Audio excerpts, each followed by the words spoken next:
तो हमें कोई भी इमेज बनाने के लिए, किसी भी ऑब्जेक्ट की इमेज बनाने के लिए दो लाइंस चाहिए जो इंटरसेक्ट, जो आपकी रिफ्लेक्ट करेगी। तो ये कह रहे हैं टू रिफ्लेक्टिंग रेज चाहिए, तो दो इंसिडेंट रेज भी चाहिए, तभी तो वो रिफ्लेक्ट होंगी। जहाँ वो दोनों मिलेंगी वहीं पर ही हमारा ऑब्जेक्ट की इमेज बन जाएगी। अब यहाँ कॉनकेव मिरर की बात करें तो कुछ रेज की प्रॉपर्टीज़ है जो आपको याद रखनी पड़ेगी कि ऐसे आती है तो वैसे जाएगी, ऐसे आएगी तो वैसे जाएगी। यहाँ कॉनकेव मिरर में अगर पैरेलल आती है, प्रिंसिपल एक्सिस है, ये पोल है हमारा, पी हमारा पोल होता है, ये फोकस होता है, ये फोकल पॉइंट होता है, ये हमारा सेंटर ऑफ कर्वेचर होता है। तो अगर पैरेलल आई है तो वो फोकस से होकर जाएगी। और ये angle of incident, angle of reflection. अब यहाँ पर देखो हमारा कॉन्वेक्स मिरर में क्या है, आप पैरेलल आ रही है लेकिन रिफ्लेक्ट होकर वो डाइवर्स हो रही है, दूसरी तरफ जा रही है। लेकिन यहाँ पर हमने इसको नॉर्मल बनाकर और यहाँ पर इसको ज़बरदस्ती के मीट करा दिया है, इसलिए यहाँ पर वर्ड यूज़ हुआ है अपीयर टू मीट। इस केस में तो एक्चुअली में वो फोकस से होके जा रही है, लेकिन इस केस में एक्चुअली में नहीं जा रही। देखो ये आई और चली गई, लेकिन यहाँ पर इसको डॉट डॉट करके हमने फिर भी मिला दिया कि ये अपीयर टू मीट, मतलब मिल रही है हमारे हिसाब से। और ये कुछ नहीं है, हमारा नॉर्मल ड्रॉ कर रहे हैं हम। नेक्स्ट है हमारा, देखो इसमें कॉनकेव मिरर में अगर हमारी रे फोकस से होकर आती है तो कहाँ वापस पैरेलल चली जाती है, प्रिंसिपल एक्सिस के। अगर आपकी रे फोकस से जाती है, उल्टा हो गया ना पिछले वाले का, पिछली बार पैरेलल आती है फोकस से जाती है, अब फोकस पे आ रही है और पैरेलल वापस जा रही है। पैरेलल ऐसे जाती है कॉनकेव मिरर में, और कॉन्वेक्स मिरर में हमारी कैसे जाएगी, अब की बार आ रही है कैसे, डाइवर्स होके आ रही है कहीं से और पैरेलल होके वापस जा रही है। ये एक्चुअली में मीट नहीं करते हैं इसमें, तो आप नॉर्मल बनाएंगे, पहले नॉर्मल बना दिया, ये सीधा सीधा लाइन देखो नॉर्मल हो गया, और ये हमारी थोड़ी सी इसको ऐसे करके यहाँ ज़बरदस्ती मिला दिया, तो ये अपीयर टू मीट ही है यहाँ पर भी, ठीक है। मतलब यहाँ भी आपने मिला दिया ज़बरदस्ती, लेकिन एक्चुअली में यहाँ नहीं मिल रहा है। नेक्स्ट देखो हमारा, अगर सेंटर ऑफ कर्वेचर, दोनों केस में देखो सेम ही मिलेगी आपको। सेंटर ऑफ कर्वेचर से रे कोई आती है तो सेंटर ऑफ कर्वेचर से वापस चली जाएगी। ये पाथ आपको याद रखने पड़ेंगे, तभी आपकी इमेज फॉर्मेशन का कॉन्सेप्ट आपको समझ आएगा कि रे कहाँ से आती है तो कहाँ वापस जाती है, कैसे आती है तो कैसे वापस जाती है। नेक्स्ट देखो आप यहाँ पर कॉन्वेक्स में भी सेम केस है, सेंटर ऑफ कर्वेचर पर आ रही है तो वापस जा रही है, ठीक है। आप ये इसको थियोरेटिकली पढ़ लेना है डीपली। नेक्स्ट आप देखिए, इसको रीड करते हैं। Ray incident obliquely to the principal axis towards the point P. अब ये देखिए पॉइंट पर पी पर मिल रही है। ऑन द कॉनकेव मिरर की बात करें तो, या कॉन्वेक्स मिरर की बात करें, the incident and reflected ray follow the law of reflection at the point of incidence.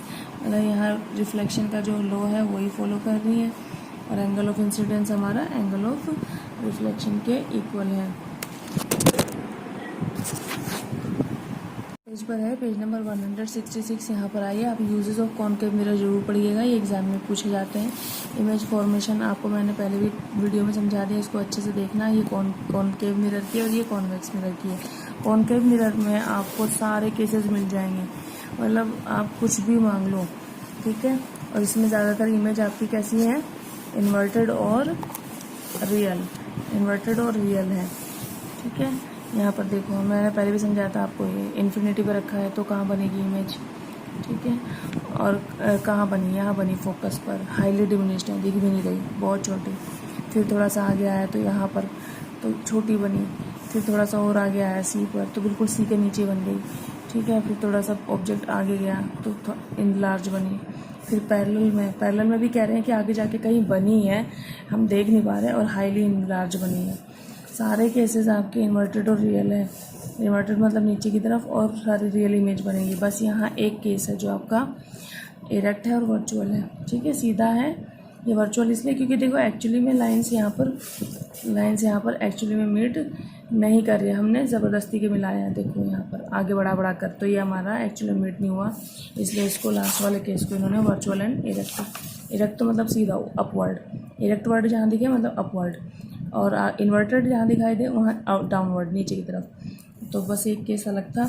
ये आपको यूजेस पढ़ने हैं और बहुत ध्यान से पढ़ने हैं, और उनको याद भी रखना है क्योंकि एग्ज़ाम में पूछा जाता है क्वेश्चन। नेक्स्ट है हमारे पास कॉन्वेक्स मिरर में कैसे इमेज बनती है। अब देखो कॉन्वेक्स मिरर में ये देखो आपके कोई ऑब्जेक्ट रखा हुआ है ए बी, और इससे क्या आ रही है, रेज आ रही है। रेज आने के बाद वो रिफ्लेक्ट हो रही है, देखो आ रही है, रिफ्लेक्ट हो रही है, आ रही है, रिफ्लेक्ट हो रही है, उधर तो जा ही नहीं रही है, तो वहाँ एक्चुअल में नहीं जाएगी, तो हमें वहाँ पर ज़बरदस्ती उसको मिलाना पड़ेगा। तो इमेज हमारी कहाँ बनी, एफ पर बनी। जब ऑब्जेक्ट कहाँ पर है, इन्फिनिटी पर, तो हमारी इमेज कहाँ बनी, फोकस पर, फोकस पॉइंट पर। तो ये यहाँ पर बनेगी, लेकिन इतने डिमिनिश्ड होगी, बहुत छोटी होगी। अब नेक्स्ट केस है, अगर थोड़ा सा आगे आ जाए हमारा ऑब्जेक्ट, तब हमारी कैसी बनेगी इमेज, तब भी यही है आपका, देखो ज़बरदस्ती का बनाना हो रहा है इमेज को। और ये देखो ये भी कितनी छोटी सी बनी है, थोड़ा ऑब्जेक्ट इन्फिनिटी से, इन्फिनिटी तो हमें पता ही नहीं कहाँ रखा था, लेकिन अब थोड़ा सा आगे आ गया है जो हमें विजिबल है, ठीक है।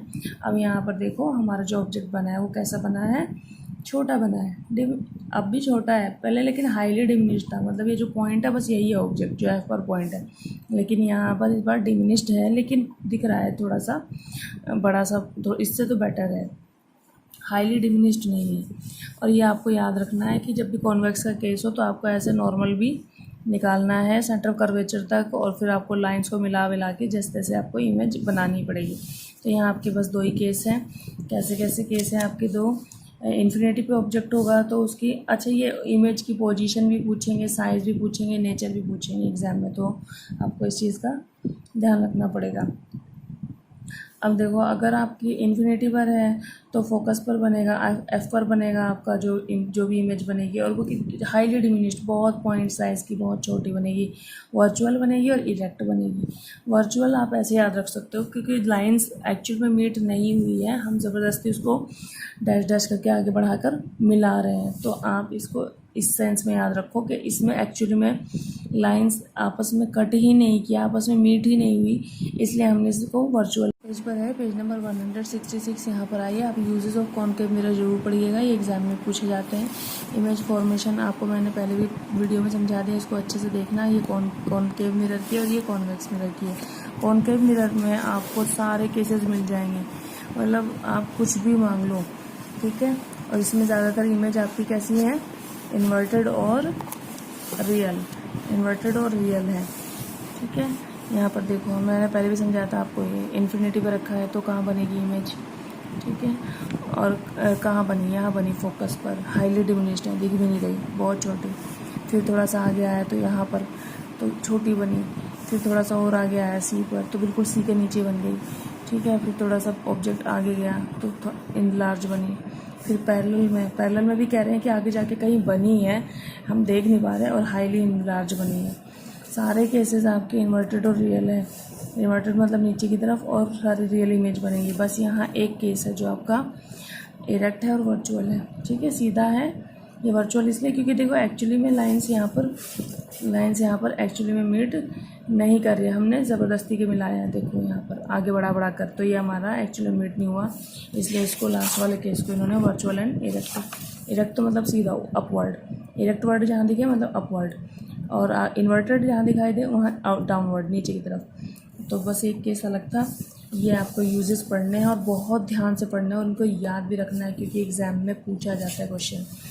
नेक्स्ट है हमारे पास कॉन्वेक्स मिरर में कैसे इमेज बनती है। अब देखो कॉन्वेक्स मिरर में ये देखो आपके कोई ऑब्जेक्ट रखा हुआ है ए बी, और इससे क्या आ रही है, रेज आ रही है। रेज आने के बाद वो रिफ्लेक्ट हो रही है, देखो आ रही है, रिफ्लेक्ट हो रही है, आ रही है, रिफ्लेक्ट हो रही है, उधर तो जा ही नहीं रही है, तो वहाँ एक्चुअल में नहीं जाएगी, तो हमें वहाँ पर ज़बरदस्ती उसको मिलाना पड़ेगा। तो इमेज हमारी कहाँ बनी, एफ पर बनी। जब ऑब्जेक्ट कहाँ पर है, इन्फिनिटी पर, तो हमारी इमेज कहाँ बनी, फोकस पर, फोकस पॉइंट पर। तो ये यहाँ पर बनेगी, लेकिन इतने डिमिनिश्ड होगी, बहुत छोटी होगी। अब नेक्स्ट केस है, अगर थोड़ा सा आगे आ जाए हमारा ऑब्जेक्ट, तब हमारी कैसी बनेगी इमेज, तब भी यही है आपका, देखो ज़बरदस्ती का बनाना हो रहा है इमेज को। और ये देखो ये भी कितनी छोटी सी बनी है, थोड़ा ऑब्जेक्ट इन्फिनिटी से, इन्फिनिटी तो हमें पता ही नहीं कहाँ रखा था, लेकिन अब थोड़ा सा आगे आ गया है जो हमें विजिबल है, ठीक है। अब यहाँ पर देखो हमारा जो ऑब्जेक्ट बना है वो कैसा बना है, छोटा बना है, अब भी छोटा है पहले, लेकिन हाईली डिमिनिश्ड था। मतलब ये जो पॉइंट है बस यही है ऑब्जेक्ट जो एफ पर पॉइंट है, लेकिन यहाँ पर इस बार डिमिनिश्ड है, लेकिन दिख रहा है थोड़ा सा बड़ा सा, तो इससे तो बेटर है, हाईली डिमिनिश्ड नहीं है। और ये आपको याद रखना है कि जब भी कॉन्वेक्स का केस हो तो आपको ऐसे नॉर्मल भी निकालना है सेंटर ऑफ कर्वेचर तक, और फिर आपको लाइंस को मिला विला के जैसे तैसे आपको इमेज बनानी पड़ेगी। तो यहाँ आपके पास 2 ही केस हैं। कैसे कैसे केस हैं आपके 2? इन्फिनिटी पे ऑब्जेक्ट होगा तो उसकी, अच्छा ये इमेज की पोजीशन भी पूछेंगे, साइज़ भी पूछेंगे, नेचर भी पूछेंगे एग्ज़ाम में, तो आपको इस चीज़ का ध्यान रखना पड़ेगा। अब देखो, अगर आपकी इन्फिनिटी पर है तो फोकस पर बनेगा, एफ पर बनेगा आपका जो भी इमेज बनेगी, और वो हाईली डिमिनिश्ड, बहुत पॉइंट साइज़ की, बहुत छोटी बनेगी। वर्चुअल बनेगी और इरेक्ट बनेगी।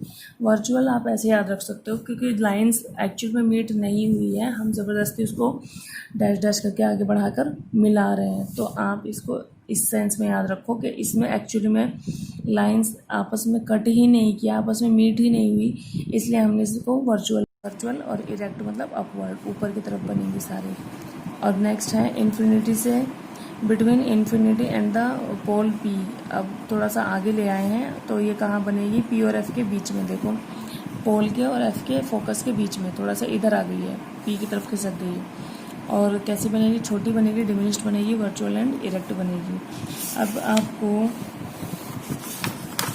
यहाँ एक्टिविटी जो दी हुई है 10.2 में, ये आपको यही एक्टिविटी है कि आपको ये जो ऊपर कॉनकेव मिरर की इमेजेस मैंने आपको समझाई थी, ये सारी बना के देखनी है, और उनकी प्रॉपर्टीज़ जो टेबल में पीछे पड़ी थी, टेबल है हमारी ये वाली, उसमें से उनको आपको ध्यान रखते हुए ये बनाना है।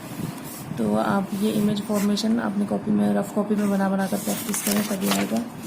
नेक्स्ट है यूजेस ऑफ कॉनकेव। अब कॉन्वेक्स मिरर के यूज़ क्या है? अब इसमें एक चीज़ आपने देखा होगा कि चीज़ें बहुत छोटी बन रही है, डिमिनिश्ड बन रही है, ठीक है। तो इससे ये फ़ायदा हो गया कि हमारा जो रेयर व्यू जो होता है, ठीक है, जैसे हमने गाड़ियों के शीशे वगैरह व्हीकल्स में यूज़ करते हैं, तो पीछे का जो व्यू है आपको बड़ा होता है, लेकिन वो छोटा होके दिखाई देता है, डिमिनिश्ड होके दिखाई देता है, जिससे कि आप ज़्यादा से ज़्यादा बड़ी से बड़ी चीज़ को थोड़ा छोटे फॉर्म में देख पाते हो, और आपको आइडिया होता है कि पीछे हो क्या रहा है, ठीक। तो डिमिनिश्ड होने का फ़ायदा हमें यही हुआ। नेक्स्ट है sign conventions for reflection by spherical mirror. अब आपको ये ध्यान रखना पड़ेगा, कुछ रूल्स हैं आपके फॉर्मूला वगैरह में भी लगते हैं कि कौन सी चीज़ पॉजिटिव लेनी है, कौन सी नेगेटिव लेनी है, तो वो सारी अब आपको यहाँ पर सिखाई जाएगी। अब यहाँ पेज नंबर 168 पर देखिए, define the principal focus of a concave mirror. अब आपको प्रिंसिपल फोकस वैसे तो पता है क्या है, लेकिन एक प्रॉपर डेफिनेशन जो होती है कि किसकी किससे दूरी क्या कहलाती है, उस टाइप से आपको इसकी डेफिनेशन देनी है, आपको बुक से मिल जाएगी। अब यहाँ कह रहे हैं the centre of curvature of A spherical mirror. Centre of curvature आपका दे दिया है 20 सेंटीमीटर, तो आपको फोकल लेंथ बतानी है। तो आपको पता होगा सेंटर ऑफ कर्वेचर जो है वो डबल होता है फोकल लेंथ से, तो फोकल लेंथ तो आधी होगी, तो आंसर क्या आ जाएगा? 20/2 करेंगे, 10 आ जाएगा आंसर। आपको याद होना चाहिए कि सेंटर ऑफ कर्वेचर डबल होता है हमारा फोकल लेंथ से। फोकल लेंथ जो है हमारी पोल से लेकर एफ फोकस तक की दूरी को कहते हैं, और सेंटर ऑफ कर्वेचर हमारा पोल से लेकर सी तक की दूरी को। अब नेक्स्ट है हमारा name the mirror that can give an erect and enlarge image of an object. अब एक इरेक्ट भी और इनलार्ज भी ये हमारा कॉनकेव मिरर ही दे सकता है। आपने टेबल याद की होगी, इमेज बना के देखी तो आपको याद होगा। नेक्स्ट है why do we prefer convex mirror as a rear view image. अब आप ये कह रहे हो कि यहाँ व्हीकल्स वगैरह में हम कॉन्वेक्स मिरर क्यों यूज़ करते हैं? रियर व्यू मतलब छोटा व्यू देखने के लिए हम इसका यूज़ करते हैं, बड़ी चीज़ को छोटी करके दिखाता है। तो इसका आंसर आपको पीछे ऊपर इस पैराग्राफ में मिल जाएगा। तो ये आपको कॉपी में करने हैं, सारे इंपॉर्टेंट क्वेश्चन है। नेक्स्ट देखिए, sign conventions of reflection by spherical mirror. While dealing with the reflection of light by spherical mirror, we shall set a sign convention called the new Cartesian sign convention. जब भी आप questions करेंगे, numericals वगैरह करेंगे, तो science का बहुत ध्यान रखेंगे। अच्छा, कार्टेशियन साइन कन्वेंशन मतलब कुछ नहीं है, वही आपका ग्राफ वाला रूल फॉलो करते हैं ये लोग। जैसे आपने ग्राफ पढ़ा था 9th में भी पढ़ा है, 10th में भी है ग्राफ, कि इधर प्लस वाला रहेगा, इधर माइनस वाला रहेगा, नीचे माइनस वाला, ऊपर प्लस वाला, ऐसे करके आपका वही सारे रूल हैं। नेक्स्ट है the principal axis of mirror. अच्छा, the principal axis of mirror is taken as the X axis, जो आपका प्रिंसिपल एक्सिस है, जो आपका सीधा सीधा रहता है, जहाँ CFP सारा होता है, उसको एक्स एक्सिस मानकर चलेंगे, एक्स डैश एस मानकर चलेंगे, और कोऑर्डिनेट सिस्टम के अकॉर्डिंग। और आपका जो है जो ऊपर से ऐसे नीचे की तरफ होगा आपका, उसको आप जहाँ पे जैसे ऑब्जेक्ट रखते थे और इमेज बनती थी नीचे कॉनकेव मिरर में, वो पूरा आपका ऊपर वाला पोर्शन प्लस और नीचे वाला minus. The object is always placed to the left of the mirror, mirror के हमेशा लेफ़्ट में, देखो मिरर का लेफ़्ट इधर होगा, राइट उधर होगा, पेपर का लेफ़्ट इधर होता है, तो इमेज हमेशा लेफ़्ट में ही रखनी है हमें। आपने ध्यान भी दिया होगा, कॉनकेव हो या कॉन्वेक्स हो, हमने या वो लेफ़्ट साइड में रखनी है, इस साइड में रखी है हमने सारी इमेज। अच्छा, अब क्या करें, this implies that the light from the object falls on the mirror from the left hand side. Left में इमेज है, हमारा ऑब्जेक्ट है, तो जितनी भी लाइट आई है तो हमारी लेफ्ट साइड से ही आई है। All the distance parallel to the principal axis,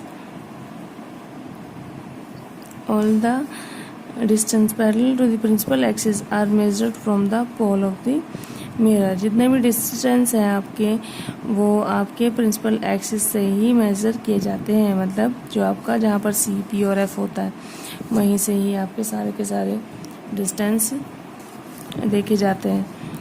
all the distance, next है, all the distances measure to the right of the origin along axis are taken as positive, while along those measured to the left are or of the origin x are taken as negative। अब कहने का मतलब यहाँ है, इस पे आ जाओ आप, डायग्राम बनाकर दिखाया है इन्होंने। ये प्रिंसिपल एक्सिस है, इसको आप x डैश x जैसे आप लेते थे ग्राफ में, ये y पूरा ऐसे, और ऐसे आपका माइनस का x और इधर प्लस का x रहेगा। कोई भी डिस्टेंस अगर पोल से इस तरफ लिया जाएगा तो माइनस में होगा, पोल से उस तरफ लिया जाएगा तो प्लस में होगा। कोई भी चीज़ अगर इधर ली जाएगी तो माइनस में होगी, उधर ली जाएगी तो वो प्लस में होगी। देखो इमेज सारी किस तरह से ली जा रही है, आपकी इमेज प्लस माइनस में ली जा रही है, क्योंकि इधर नेगेटिव में होता था ना y, और इधर आपके जितने भी ऑब्जेक्ट्स हैं वो किस में ले जा रहे हैं, पॉजिटिव में लिए जा रहे हैं।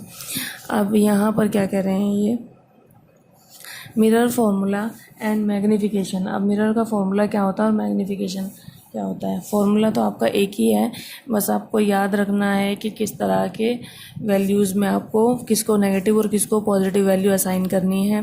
फॉर्मूला बस एक ही है। अब फॉर्मूला बता रहे हैं कैसे आया है, क्या है फॉर्मूले का meaning. In spherical mirror the distance of the object from its pole is called object distance. Pole से ऑब्जेक्ट की दूरी, मतलब ये दूरी आपका क्या कहलाती है, u। The distance of the image from the pole of the mirror is called image distance. अब इमेज का जो डिस्टेंस होता है वो कहलाता है पोल से, लेकिन वो कहलाता है आपका v। u है आपका ऑब्जेक्ट का डिस्टेंस, और कितनी दूरी पर पोल से रखा है आपका, देखिए आपका जो पोल है ये p, ये जो p है ये पोल है, यहाँ से कितनी दूरी पर ऑब्जेक्ट रखा है वो होता है आपका u, कितनी दूरी पर इमेज बनी वो होता है आपका v। You already know that the distance of the principal axis from the pole is called focal length। आपको पता है पोल से लेकर आपके f तक की जो दूरी होती है वो हमारी फोकल लेंथ कहलाती है। तो इसका रिलेशनशिप इस तरह से याद रखना है, 1/v + 1/u = 1/f। मतलब 1/v का मतलब हो गया कि इमेज की और किसकी दूरी, इमेज की और पोल की। यहाँ पर पोल की और ऑब्जेक्ट की = 1/, फोकल लेंथ। तो आपको वैल्यूज़ जब दी होंगी क्वेश्चन में तो आपको थोड़ा सा देख कर रखना होगा कि वो किस तरफ ऑब्जेक्ट बता रहा है, किस तरफ इमेज बता रहा है। कॉनकेव में तो सारा इधर रहेगा, ठीक है ना, कॉन्वेक्स में उधर भी जाता है, थोड़ा आपको देखना होगा। वो क्वेश्चन में बताएंगे नहीं कि पॉजिटिव लेना है कि नेगेटिव लेना है। मैग्नीफिकेशन क्या होता है, magnification produced by a spherical mirror gives the relative extent of which image of an object is magnified with respect to the object size। ये उसका साइज़ ही बताएगा कि कितना ऑब्जेक्ट था और वो उसके अकॉर्डिंग कितना बड़ा छोटा ये जैसी भी इमेज बनी है ऑब्जेक्ट के विद रिस्पेक्ट टू ऑब्जेक्ट, वो इमेज कैसी है। It is expressed in the ratio of the height of the image to the height of the object. अब ये जो आपकी हाइट बनी है इमेज की अपॉन जो हाइट